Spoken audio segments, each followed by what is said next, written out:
Para entender toda a história da sociedade brasileira, você precisa entender a história das populações negras, né? Não só por questões demográficas, mas principalmente pela dinâmica sociocultural, sociopolítica e econômica. Bom, entre o final do século XIX e o início do século XX, saindo do sistema escravista e entrando na República, tem-se um problema, que é de manter uma ordem vertical com a subalternização das populações negras. Nesse processo, você tem as leis de imigração e todos os processos migratórios que acontecem pelo menos desde o final do século XIX, né, e se ampliam no início do século XX, onde você tem um branqueamento físico, um branqueamento demográfico do estado de São Paulo e de outros estados também, mas esse é um dos principais estados onde você tem um clareamento por conta de um grande contingente de imigrantes europeus. Bom, esse clareamento, essa tentativa de branqueamento da sociedade, ela é uma tentativa de branqueamento física e sociopolítica e cultural. E nesse sentido, você tem a construção e a reconstrução da ordem escravista, só que agora no sistema, na República, tá? Você tem a reorganização dessa ordem escravista. Em que sentido? No sentido de que os antigos senhores de escravo, né, os senhores de escravos, eles vão ser os barões do café, tá? De uma forma muito simples, falando assim, superficial. Os imigrantes europeus e a maioria dos brancos brasileiros vão se situar, vão ser situados nas classes médias. E as populações negras enquanto classes baixas. Você tem isso em 1956, em fragmentos da história de Ribeirão Preto e tal, com Prisco Prates Viana, e da ocupação da Praça 15 de Novembro, onde os negros não podiam ficar no centro da praça, pelo menos até a década de 60. E quando iam, podiam passar carão, ou podia se chamar a polícia para eles. Isso tem um chamado da polícia, por exemplo, em 1908, chamando as negras de conjunto de camelos, cáfila, né? com seus filhos, atentando à boa sociedade com a presença no jardim público. Sinteticamente, você tem as populações imigrantes, elas se tornam classes médias e elas assimilam, em grande parte, o ideário das elites escravistas.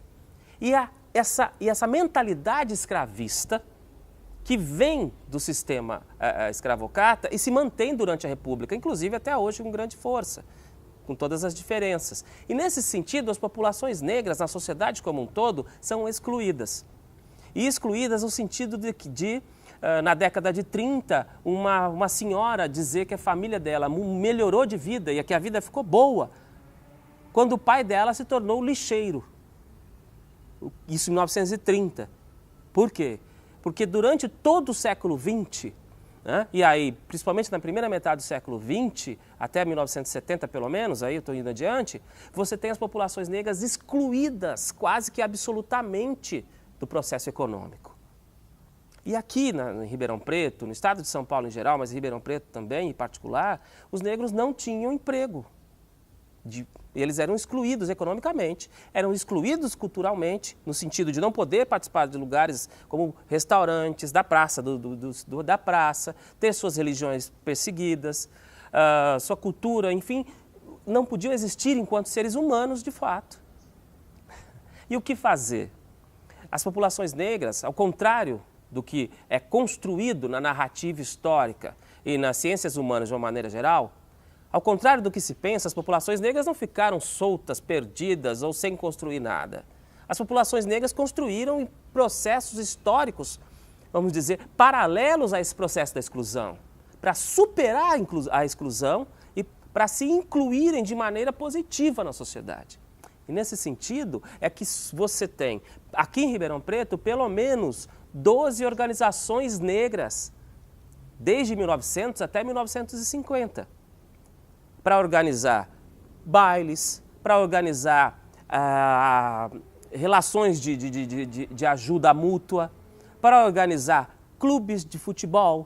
Por exemplo, você tinha o Ponte Preta, porque os negros não podiam jogar em grande parte dos clubes brancos, nos times brancos, não entravam nos clubes, nem nos clubes medianos, como o Palestra Itália. Os negros não podiam participar. Os negros, na década de 60, entravam pela porta dos fundos da recreativa, mesmo jogando basquete neste lugar. Muitos negros não podiam participar, ir nas piscinas.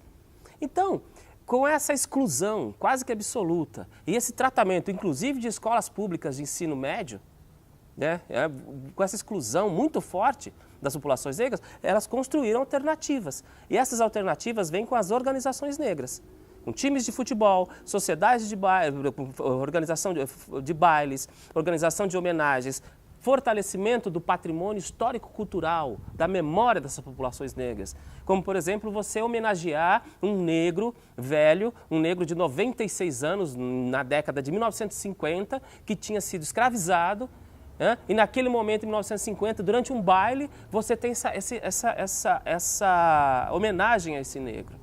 E o que isso significa? Isso significa isso que estava representando, né? Você tem um baile organizado por uma organização negra, e aí você tem o quê? Você tem negros que não podem entrar em outros lugares, então nós vamos fazer nosso baile. Nós estamos mostrando para a sociedade que nós somos dignos e que eles também não podem nos tratar assim. E eles são aqueles, a maioria absoluta da sociedade, que trata as populações negras de forma animalizada.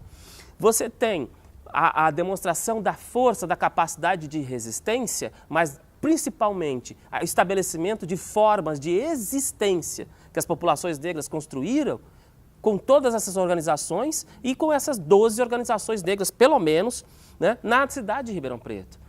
Então você tem dessas 12 organizações negras, aí você tem, por exemplo, o time da Ponte Preta, tem um Ponte Preta, você tem, não lembro de todas agora, mas o Meninos e Meninas lá de casa e o Bambas, tá? O Bambas de 1927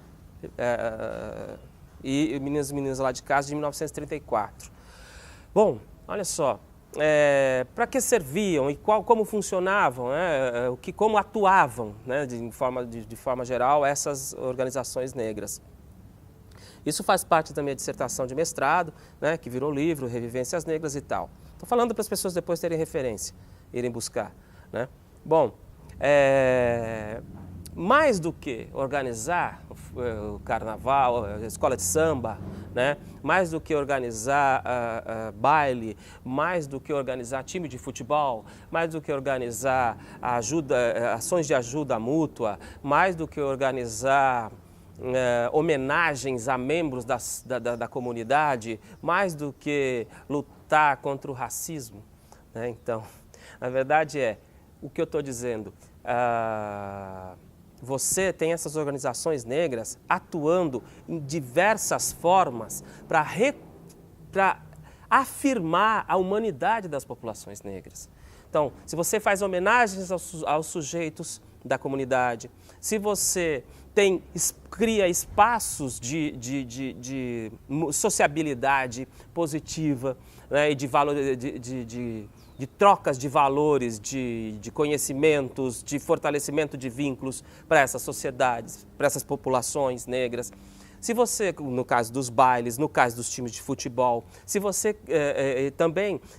tem as escolas de samba e se organizam com toda a perseguição que tinha as casas, as religiões de matriz africana, a perseguição também aos espaços das populações negras, né? Isso também é importante você saber, situar, por exemplo, a dimensão, a importância das escolas de samba, né? E desses bailes também. Você tem, por exemplo, a escola de samba como um espaço de reavivamento da memória e de ocupação do espaço público, né, de uma maneira altiva, onde as populações negras aparecem como reis, rainhas, como então, pessoas de uma nobreza, no sentido de uma legitimidade social enquanto ser humano. E isso, embora muitos leiam como uma carnavalização, no sentido de ser momentos fragmentados, isso faz parte de todo o contexto da vida.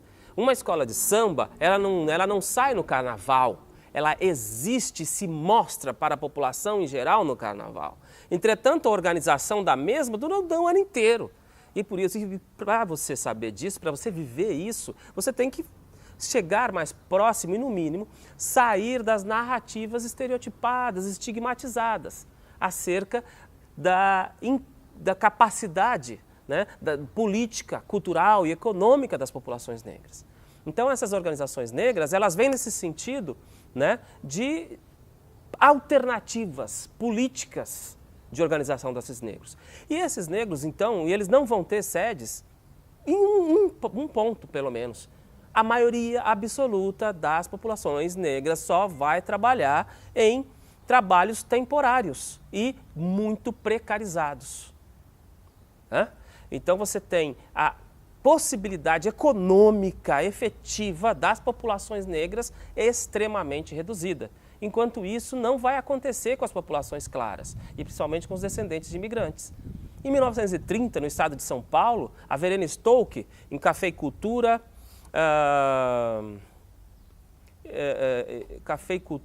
Verena Stolke, ela traz um dado. Na década de 30, pelo menos 30% das pequenas e médias propriedades em São Paulo já eram dos descendentes de imigrantes. Os trabalhos nas indústrias, os trabalhos nas lojas, então, a maioria absoluta era ocupada pelos imigrantes. Então, essas populações vão ter recursos econômicos para viver, vão ter condições de fazer projetos de vida, inclusive de organizar, angariar fundos para adquirir sedes. Como eu não sei a história, por exemplo, da UGT, mas deve passar muito por aí. Mas particularmente as populações negras excluídas quase que absolutamente, só trabalhando quando conseguiam alguma coisa. E as mulheres negras tendo que trabalhar de empregadas domésticas, de cozinheiras, lavadeiras, né, para manter as famílias em grande parte. Então você tem uma situação desesperadora das populações negras na metade do século XX. Mas mesmo assim, o que vão fazer? Esses negros vão criar formas de se organizar, vão estabelecer essas organizações negras alugando espaços, inclusive espaços que ocupados pelos imigrantes, alugando esses espaços ocupados pelos imigrantes, e fazendo suas organizações, suas reuniões, seus bailes e outras coisas. Então, as populações negras vão estabelecer essas organizações, né, em espaços alugados, e dificilmente vão ter sede própria, na maioria dos lugares, inclusive aqui em Ribeirão Preto, né, por conta dessas questões econômicas e culturais. Porque se você não participa de determinados espaços, você não encontra emprego, você não é conhecido, você não é aceito enquanto ser humano de forma plena. Então, por isso, sempre quando você chega num espaço, por exemplo, a maioria dos negros não trabalhavam em bancos, nos caixas, em espaços para o público, até a década de 1980.